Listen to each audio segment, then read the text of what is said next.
السلام علیکم پیارے بچوں، آج ہم پڑھنے والے ہیں ہشتم جماعت کی اردو کی کتاب سے حصہ نثر سبق نمبر 5 سڑک۔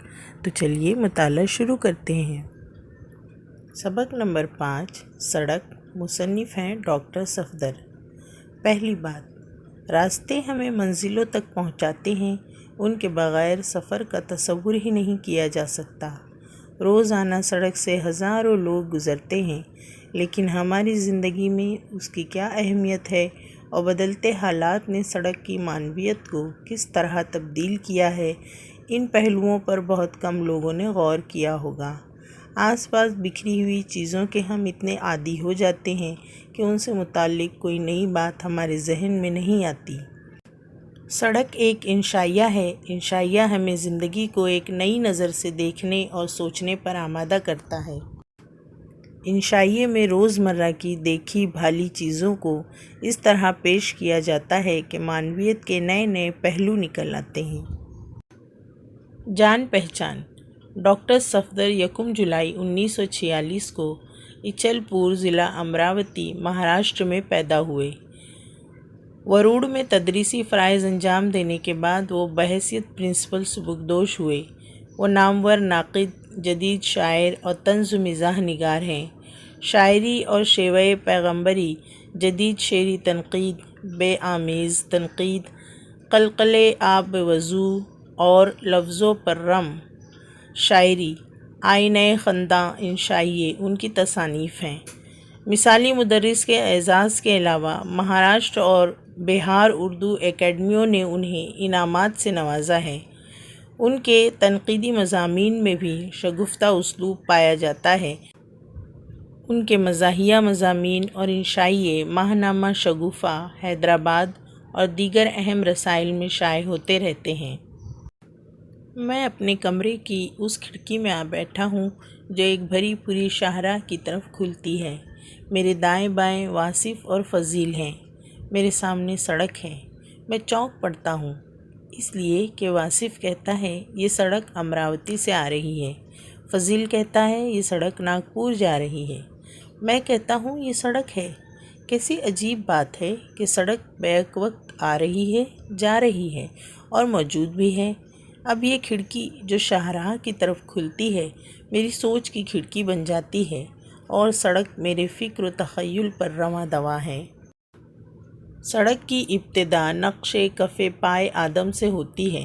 حضرت آدم علیہ السلام نے حضرت حوا علیہ السلام کی تلاش میں چلتے ہوئے جب پیچھے مڑ کر دیکھا، حضرت حوا علیہ السلام تو نظر نہ آئی، ان کے نقش قدم سے بنی ایک سطر پیچھے پیچھے چلی آ رہی تھی۔ آج سڑک کے طول و عرض میں دن دگنی رات چوگنی ترقی ہو رہی ہے۔ اس کے طول کا ناپنا تو خیر ایک ناممکن سی بات ہے۔ اس کے ایک کنارے سے دوسرے کنارے تک پہنچنے میں شہر شہر ان گنت لوگ اپنی جانیں گنوا رہے ہیں۔ غرض یہ کہ حضرت انسان نے بے خیالی میں جو سب سے پہلا خط زمین پر کھینچا وہ سڑک ہے۔ پھر سڑک نے بنی نوع انسان کو کھینچنا شروع کر دیا۔ اب زندگی اسی کھینچ تان کا نام ہو کر رہ گئی ہے۔ کھینچا تانی کی ایک صدی میں سڑک کہاں پہنچی اور ہم کس حال کو پہنچے، یہ ایک المناک حقیقت ہے۔ آئیے سڑک کے اس سفر پر نظر ڈالیں۔ پہلے سڑک کسی منزل کا اشاریہ ہوتی تھی، مثلاً ناگپور روڈ، ممبئی روڈ وغیرہ۔ مطلب یہ کہ ناگپور روڈ کا مسافر ناگ کی سیدھ میں چلتا رہا تو سڑک کے مسافر کا ناگپور پہنچنا یقینی ہے۔ یہ بھی اس وقت کی بات ہے جب سڑک کی اپنی کوئی حیثیت نہیں تھی۔ سڑک کے بطون میں جب احساس خودی جاگا تو اس نے اپنے نسبتی نام تیاگ دیے اور انسانوں کی طرح اپنے نام رکھ لیے، Gandhi road, Ambedkar road, Maulana Azad road وغیرہ۔ مگر یہ بات بھی گئی گزری ہو گئی۔ یہ سڑک کے سفر کی ایک منزل تھی۔ آج سڑک اس منزل سے بہت آگے نکل گئی ہے۔ یہ تو اس وقت کی بات ہے جب احساس خودی سے متصف ہونے کے باوجود سڑک احترام آدمیت کی قائل تھی۔ اب آدمی تھک کر گر پڑا ہے اور سڑک آگے نکل گئی ہے۔ آگے نکلنے سے ہماری مراد یہ ہے کہ اب سڑک آدمی کا نام اختیار کرنے کے لیے تیار نہیں ہے۔ پسماندہ علاقوں کی سڑکیں آدمی کا نام گوارا کر لیتی ہیں۔ ترقی یافتہ سڑکیں یہ بات قبول نہیں کرتی، وہ سڑک نمبر 12، سڑک نمبر 18 کہلانا پسند کرتی ہیں۔ ہم اپنے شہر میں منظور پورہ، بلند پورہ، فرمان پورہ نہیں جاتے، سڑک نمبر 17، سڑک نمبر 18 ہماری منزل مقصود ہوتی ہے۔ پہلے آدمی گھر میں رہتا تھا اور ضرورتاً سڑک پر جاتا تھا، اب آدمی سڑک پر رہتا ہے اور ضرورتاً گھر جاتا ہے۔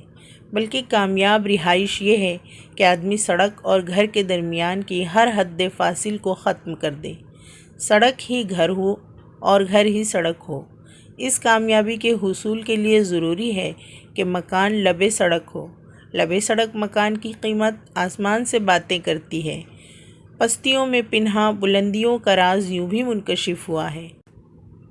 لبے سڑک مکان میں رہنے کا فائدہ یہ ہے کہ آدمی گھر میں رہ کر بھی سڑک سے تعلق بنائے رہتا ہے۔ آپ گھر میں کھانا کھا رہے ہوں یا بچوں کو پیار کر رہے ہوں، اہل سڑک کو نظارے کی عام دعوت ہے۔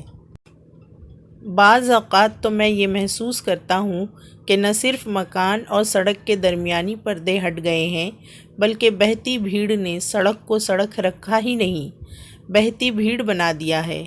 بھیڑ اور بھیڑ کا آدمی دونوں میں کوئی فرق نہیں۔ میرے پاس وقت نہیں ہے کہ ٹھہروں اور ٹھہر کر نظارہ کروں۔ اب آدمی سڑک بن کر رہ گیا ہے، وہ بھی سڑک کی طرح معلوم نہیں کہاں سے آ رہا ہے، معلوم نہیں کہاں جا رہا ہے۔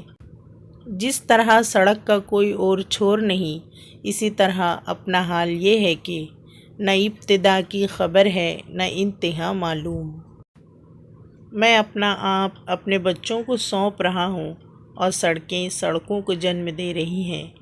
آج آدمی سڑک پر پیدا ہوتا ہے، سڑک پر مرتا ہے اور اپنے ساتھ ایک پختہ سڑک لیے قبر میں اتر جاتا ہے۔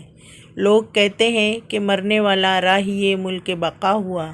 سڑک زندگی ہے، سڑک موت ہے، سڑک آخرت ہے۔ آج آدمی اور سڑک کے درمیان حائل پردے ہٹ چکے ہیں، مگر سڑک یہ نہ سمجھے کہ آدمی راستے پر آ گیا ہے، اپنی انفرادیت کے حصول کے لیے برابر ہاتھ پاؤں مار رہا ہے، اسی لیے صراط مستقیم پر بھی ٹیڑھا ٹیڑھا چلتا ہے۔ تو بچوں، یہ تھا انشائیہ سڑک، جسے مصنف نے بڑے بہترین انداز میں پیش کیا ہے۔ آئیے اس سبق کے معنی و اشارات دیکھ لیتے ہیں۔ شاہراہ، بڑا اور کشادہ راستہ، بڑی سڑک، ہائی وے۔ تخیل، خیال کرنا، خیال میں لانا۔ نقش کف پا، پاؤں کے تلوے کا نشان۔ المناک، دکھ دینے والا۔ بطون، بطن کی جمع۔ پیٹ، شکم، مراد اندرون۔ متصف، صفت رکھنے والا، خصوصیت والا۔ پسماندہ، پچھڑا ہوا، غیر ترقی یافتہ۔ حد فاصل، وہ چیز جو دو چیزوں کے درمیان آ کر انہیں جدا کر دے، مراد مناسب فاصلہ۔